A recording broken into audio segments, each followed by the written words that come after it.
સાહેબ, અમારે મૃતદેહ લઈને દૂર જવાનું છે, હવે તો સાંજ થવા આવી છે તેવા સવાલ સામે પોલીસ સ્ટેશનમાં સ્ટાફ નથી, આવે ત્યારે મોકલી આપશો. પોસ્ટમોર્ટમ માટે સરથાણા પોલીસનો ઉડાવ જવાબ મળતા પરિવાર હેરાન પરેશાન થઈ ગયો હતો. ભર બપોરે ગરમીમાં પતિનો મૃતદેહ જોવા માટે પત્ની 4 માસના બાળકને લઈને પોલીસની રાહમાં બેસી રહી હતી. નવી સિવિલ હોસ્પિટલ પાસેથી મળતી માહિતી મુજબ મૂળ આસામના વતની નઝર અલી સુકર અલી 22 વર્ષ હાલ સાયણ ખાતે આદર્શ સોસાયટીમાં પત્ની તેમજ 4 માસના બાળક સાથે રહેતો હતો. નઝર અલી સાયણમાં કાપડ મિલમાં નોકરી કરી પરિવારનું ગુજરાન ચલાવતો હતો. મંગળવારે નઝર અલી તેના ઉમર અલી નામના મિત્ર સાથે બાઇક ઉપર ઈદની ખરીદી કરવા માટે સુરત આવ્યો હતો. ખરીદી કરીને બંને મિત્રો બાઇક લઈને ઘરે પરત જઈ રહ્યા હતા તે દરમિયાન સરથાણા પોલીસ મથકની હદમાં આવતા ડાયમંડ નગર પાસે બીઆરટીએસ રેલિંગ સાથે તેઓની બાઇક અથડાઈ હતી, જેમાં ઉમર અલીનું ઘટના સ્થળે જ મોત નીપજ્યું હતું તેમજ ગંભીર ઈજાઓ થતા નઝર અલીને 108 એમ્બ્યુલન્સ મારફતે સારવાર માટે નવી સિવિલ હોસ્પિટલ ખાતે ખસેડવામાં આવ્યો હતો, જ્યાં સારવાર દરમિયાન ગુરુવારે સવારે તેનું મોત નીપજ્યું હતું, જેથી સિવિલ પોલીસ ચોકીથી સરથાણા પોલીસને ઘટનાની જાણ કરવામાં આવી હતી.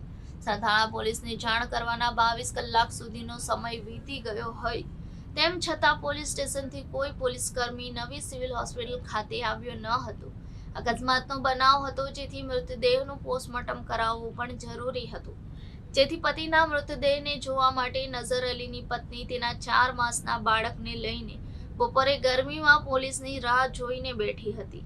નઝર અલીના પિતરાએ ભાઈ મુઝાન હુસેને જણાવ્યું હતું કે પોલીસની રાહ જોવામાં કલાકો વીતી ગયા હતા, તેમ છતાં કોઈ પોલીસ આવ્યા ન હતા, જેથી મેં સાંજે 5:30 વાગ્યાના સુમારે સરથાણા પોલીસ મથકના પીએસઓને ફોન કરીને, સાહેબ, અમારે મૃતદેહ લઈને દૂર જવાનું છે, હવે તો સાંજ થવા આવી છે. નઝર અલીના 4 માસના બાળકને સવારથી દૂધ પીવડાવ્યું નથી, આટલી ગરમી તેના બાળક વિશે તો વિચારો, તેમ કહ્યું હતું, જેથી પીએસઓ એએસઆઈ ઉમાબેન મકવાણાએ અમને ઉડાવ જવાબ આપી દીધો હતો. કહ્યું કે પોલીસ સ્ટેશનમાં સ્ટાફ નથી, આવે ત્યારે મોકલી આપશો, અમે શું કરીએ, તેમ જવાબ આપતા પરિવાર આશ્ચર્યચકિત થઈ ગયો હતો. मेरा नाम मुज़न हुसैन है। क्या हुआ था, पूरी घटना क्या हुई? देखिए, मेरे को तो पूरी घटना मालूम नहीं है। जब उसका एक्सीडेंट हुआ था, वो मेरा गांव वाला है नज़र अली। एक्सीडेंट होने के बाद मैं कंपनी में काम कर रहा था उस वक्त, तो मुझे फ़ोन गया कि तेरा गांव वाला का एक्सीडेंट हुआ था। तो उसी टाइम मैंने काम छोड़ के रात को इधर हॉस्पिटल में चला आया। चलाने के बाद वो तब जिंदा था और कल 1-1.5 बजे उसका डेथ हो गया। तो उसी टाइम हॉस्पिटल से उनका जो कुछ काम करना था करके इधर ऑफिस में लेकर आया। तो हम लोग को पूछा है कि अगर तुम लोग पीएम करोगे या नहीं है, तो हम लोग बोल दे कि पीएम नहीं करेंगे।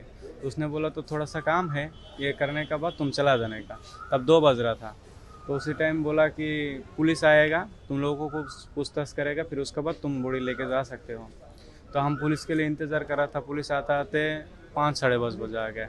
तो उस टाइम उन लोगों ने एक नंबर दिया था कि बोला इस नंबर पे कॉल करो और बात करो। तो फिर हम फ़ोन लगाया था और थाने में फ़ोन लग गया। तो उनको बोला था कि सर आप लोग कब तक आ रहा है। तो उधर से मेरे को बोला गया कि अभी थाने में स्टाफ मौजूद नहीं है। तो इसीलिए अभी रात भी गया, अभी सुबह हो गया, अभी तक हम लोगों को बॉडी नहीं मिली। नहीं, पुलिस आया था कल शाम को। फिर अभी अभी आज सुबह में नहीं है? आज सुबह में भी आया पुलिस, उधर भी है पुलिस। अभी आज बॉडी मिलेगा बोला, ऐसा बोला है हम लोगों को। अब कल से इधर बैठा हो, छोटे बच्चे लेके कल देखा था वीडियो, क्या बोलना चाहोगे? वो छोटा बच्चा उनका नज़र अली का बीवी है, 4 महीने का बच्चा है। कल पूरा दिन इधर ही बैठे थे? पूरा दिन इधर ही बैठे थे शाम तक। पुलिस को कितने बार फोन किया था?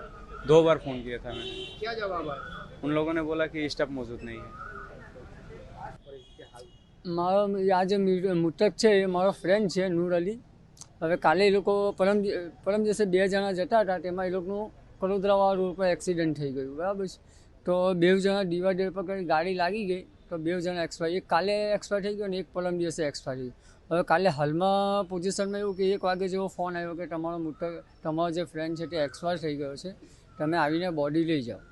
અમે કાલે 5 વાગે જેવું આટલે ગાડી આવ્યા એટલે અમને એવું કીધું કે બેસો થોડી વાર. અમે કમસે કમ મિનિમમ 2 થી 2.5 કલાક આટલા બેઠા. એ લોકોએ કંઈ લખવાનું જે પેપર બનાવવાનું વગેરે એ પેપર બનાવ્યા. પેપર બનાવ્યા અને પછી એમ કહે કે તમને આજે તો બોડી નહીં મળશે. પહેલાં ફોન આવ્યો કે તમને બોડી આવીને લઈ જાઓ, પણ આટલે ગાડી અમને કાલે બોડી નહીં મળી. તમે સવારના 8 વાગે આવ્યો, હવે હાલનો ટાઈમ થયો છે આટલે ગાડી 10:15 થયા, 10:30 થવાના ઓલરેડી. તો પણ હજુ સુધીમાં બોડી અમને મળી નહીં મળે. 24 કલાકની ઉપર થઈ હા, 24 કલાક ઉપર થઈ જવા. બેદરકારી પોલીસની લાગી રહી છે.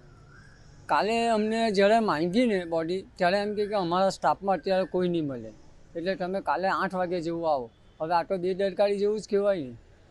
ને ઓલરેડી અમે ત્યાં આગળ છે ને કબર ખોદાઈ નાખી છે ને એ લોકો જો અમારામાં એવું છે કે કબર ખોદાઈ જાય એટલે એને પછી આપણાથી પૂરા નહીં થાય. બોડી આપણે એક ડેટ કરવી જ પડે અંદર.